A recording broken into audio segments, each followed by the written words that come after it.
Hello, children. This is my sheep. Be good if I had a frog. No frogs, though. Just my little lammy. This is called The Princess and the Frog. It's very long. We're going to get right into it. I got my water, too.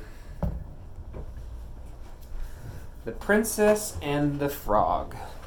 The story of Tiana.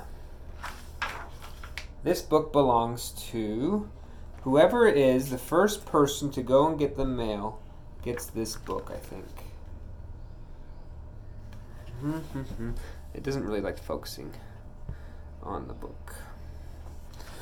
We shall try this. Remember, the first person to get the book gets to read it, gets to put their name in it. You can do anything you put your mind to. Alright, let's turn this a little bit. In a stately mansion in a lovely neighborhood in New Orleans, two young girls named Tiana and Charlotte shared an unlikely friendship. While Charlotte believed in wishing with all her heart, Tiana knew that wishing would only help her if she worked hard to pursue her dreams. One night, Tiana's mother, Eudora, the best seamstress in town, asked the girls what they thought of the story of the prince who had been turned into a frog. "There is no way in this whole wide world I would ever, I mean never, kiss a frog," Tiana said. "I would kiss 100 frogs if I could marry a prince and be a princess," Charlotte exclaimed. After returning to her cozy home, Tiana helped her father James prepare a pot of gumbo for dinner. Just like James, the little girl loved to cook. Tiana tasted it, adding one more ingredient, and then said, "I think it's done." "Well, sweetheart, this is the best gumbo I've ever tasted," James said. "A gift this special has just gotta be shared." Tiana and her parents invited all the neighbors to share the good food. The night air was filled to sounds of clinking spoons, conversation, and laughter. "You see," said Tiana's father, "food brings folks together." He knew family and friends were what was really important.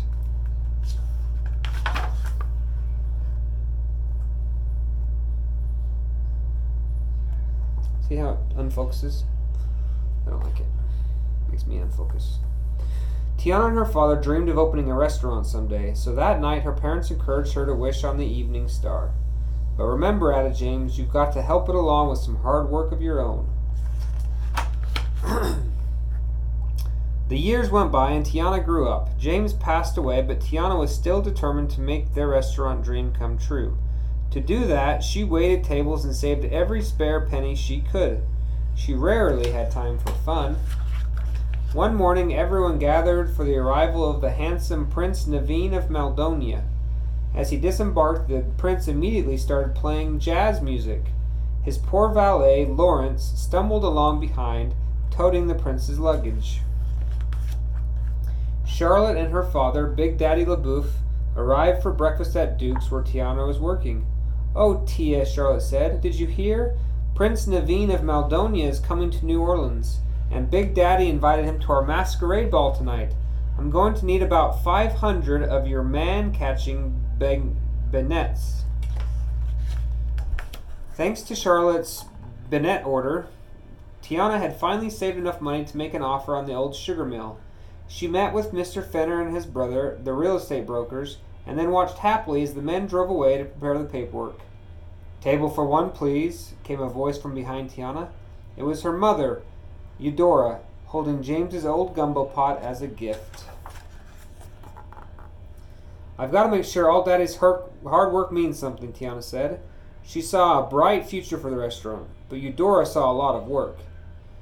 "Tiana, your daddy may not have gotten the place he always wanted, but he had something better. He had love, and that's all I want for you, sweetheart." Meanwhile, Lawrence reminded Prince Naveen that he was there to marry a rich young lady or get a job. Just then, Dr. Facilier approached. Peering at the prince's hand, Facilier proclaimed, "I'd wager I'm in the company of visiting royalty." "Lawrence, this remarkable gentleman has just read my palm," the prince said. "Or this morning's newspaper," Lawrence muttered. He had spotted the paper among Naveen's arrival in Facilier's pocket.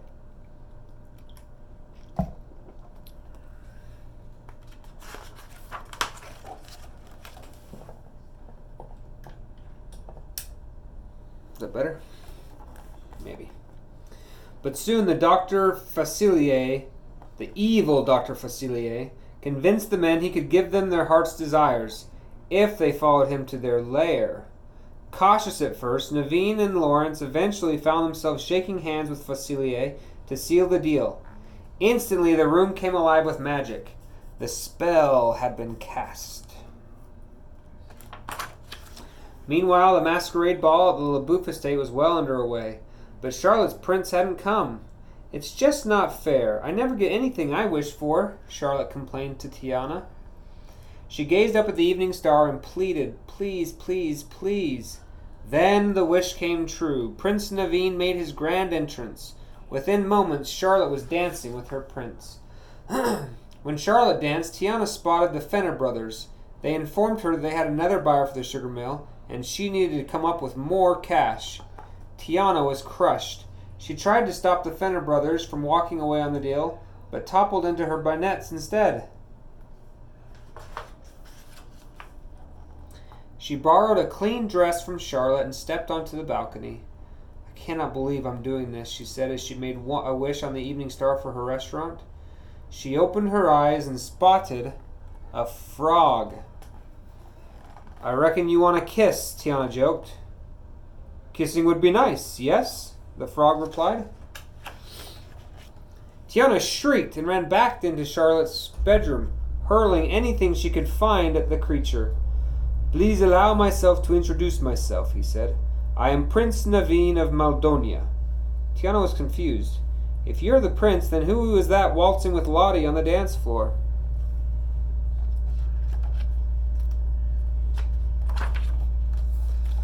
Naveen didn't know. Thinking Tiana was a princess who could break the spell, he insisted that her kiss would transform him back into a human. He even offered her a reward. Tiana felt sorry for the little frog, plus the reward would help her get her restaurant. So she leaned in, closed her eyes, and kissed him. Poof! Ah! Tiana screamed.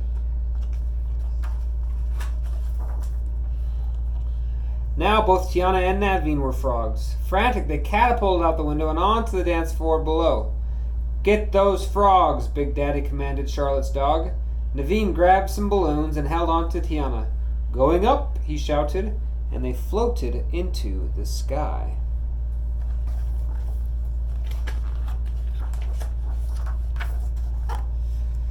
In the LaBouffe's guest quarters, Dr. Facilier cornered the prince. The doctor had used his magic to change Prince Naveen into a frog and Lawrence into Prince Naveen. Facilier and Lawrence had a plan for Lawrence to marry Charlotte and claim her father's throne. But the magic to keep Lawrence looking like the prince required frog's blood trapped in the talisman, and Lawrence had let the frog escape.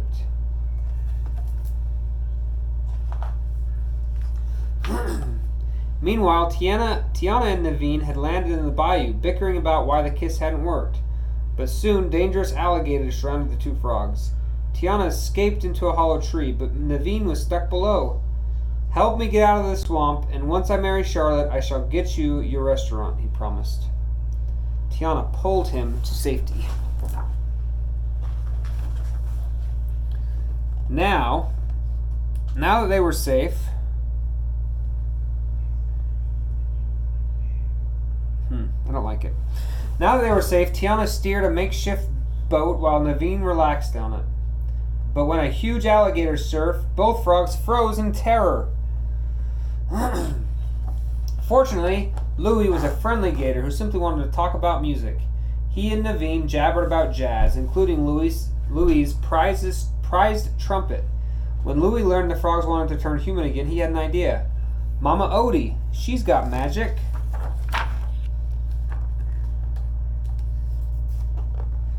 As Lawrence lunched with Charlotte, the magic in the talisman began to run out. Lawrence's ears bulged, his backside expanded, and his nose ballooned. He rushed to propose to her before the magic disappeared completely.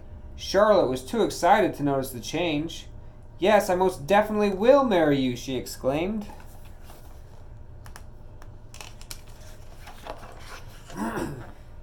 Back in the bayou, the group traveled to Mama Odie and met a firefly called Ray. When Ray heard where the frogs were headed, he offered to guide them. With a whistle, he summoned his family, a shimmering chain of fireflies, to light the way. But danger was lurking. Back in the city, Facilier summoned the dark spirits from the masks on his wall. He asked for their help in finding Naveen the frog.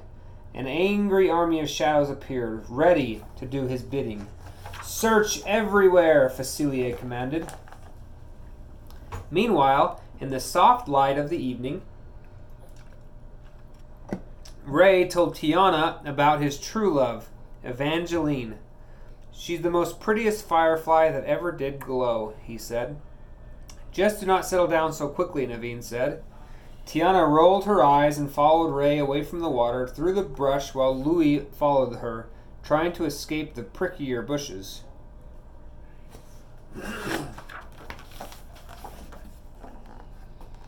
Whoosh! A net swooped down and scooped up Naveen. 3 hunters were out to capture frogs.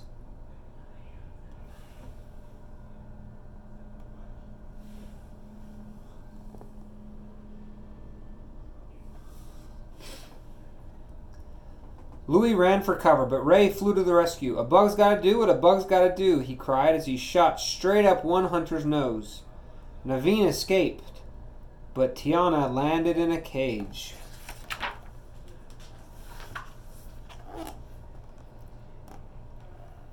As soon as Naveen saw Tiana with the hunters, he raced to help her. Together they outwitted the men. These two ain't like no frogs I ever seen, one man exclaimed. And we talk, too, Tiana said. Laughing, Tiana and Naveen hopped into the trees, happy to be working together. As Ray helped Louis, who was covered in prickers, Tiana started cooking. She told Naveen to mince some mushrooms, but he didn't know how. I've never seen anything like this before, he said. Tiana was happy to teach Naveen. Soon the frogs were laughing as they worked. After supper, with their bellies full, the friends looked up at the night sky. There she is, the sweetest firefly in all creation, Ray said. Tiana looked up and realized that Ray was speaking of the evening star, not a firefly. While Louis played a song on his trumpet, Naveen and Tiana danced together to the music.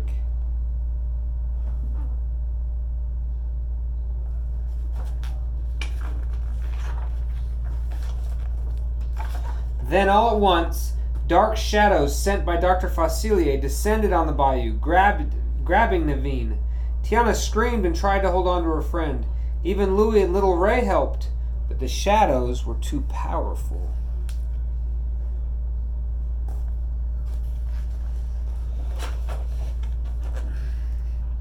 Boom! A blinding light vaporized the shadows. Mama Odie had arrived just in time to save Naveen. Not bad for a 197-year-old blind lady, she exclaimed. She led them inside her home, an old shrimp boat nestled in a tree. Tiana tried to explain why they had come, but Mama Odie already knew. The old magic woman stirred a bathtub full of gumbo and asked Tiana, "Now y'all figure out what you need?" "We need to be human," Tiana replied. "Y'all want to be human, but you're blind to what you need," Mama Odie said, knowing the frogs would have to learn things the hard way.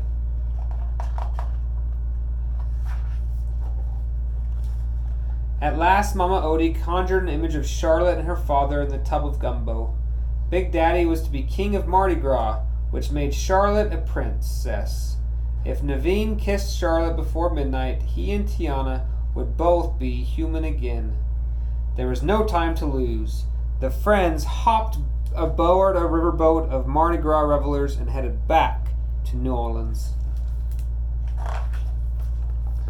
On the boat, Naveen realized how much he loved Tiana. Just as he was about to propose, Tiana spotted the sugar mill. "There it is!" she exclaimed. But Naveen did not have the money to help her get her restaurant by the next day's deadline. Feeling sad about letting Tiana down, he walked away alone.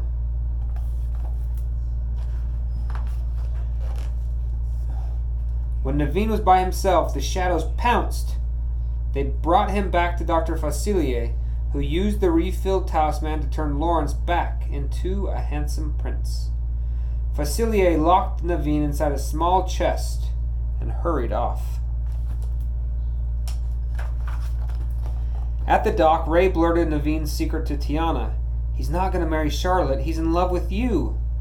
Tiana felt the same way, but when she got to the Mardi Gras parade, she spotted the wedding cake float with Charlotte and Prince Naveen getting married on top of it. Thinking Naveen did not love her anymore, Tiana turned away.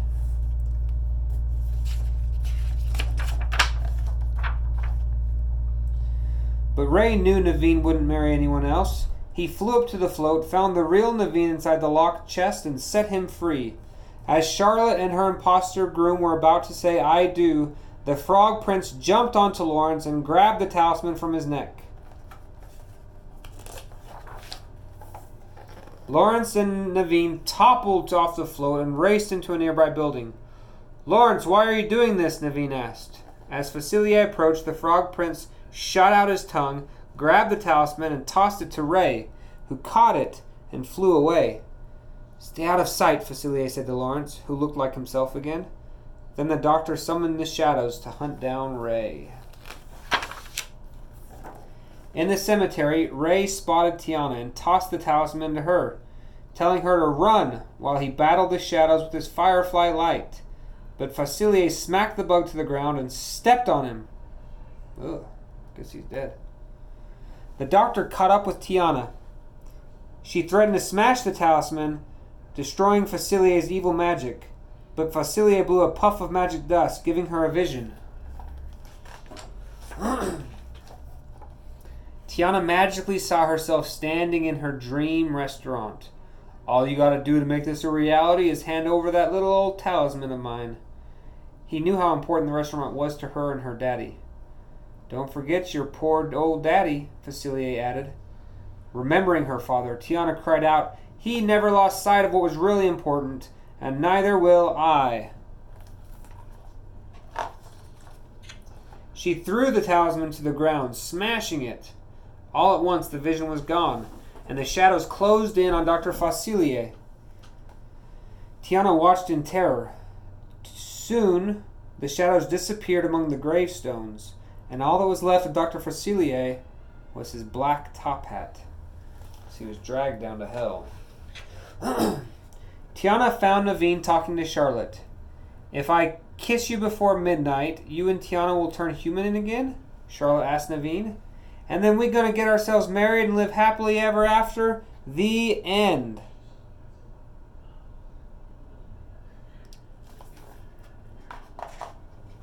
Is the focus bad? Am I just crazy?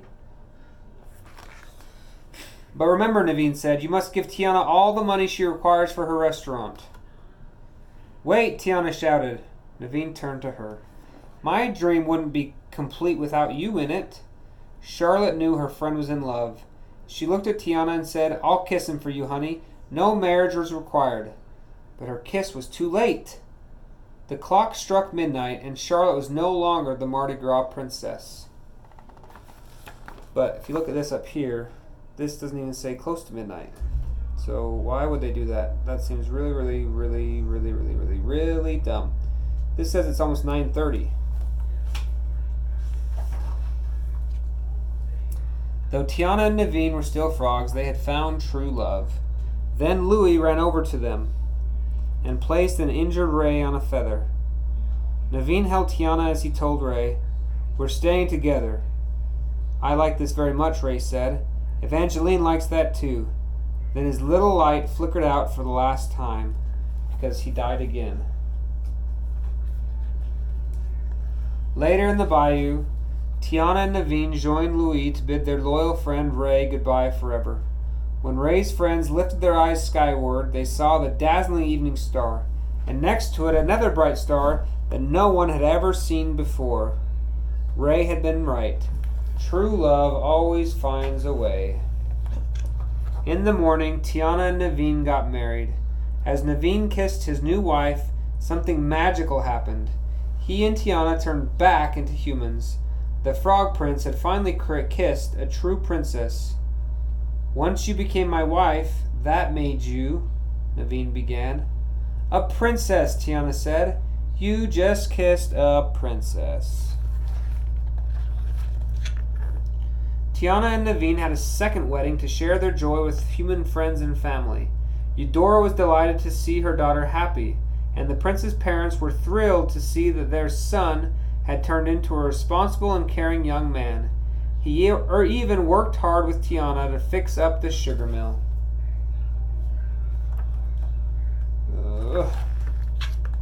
At long last, Tiana opened her restaurant, Tiana's Palace. Louis led swinging music, and the food was the best around.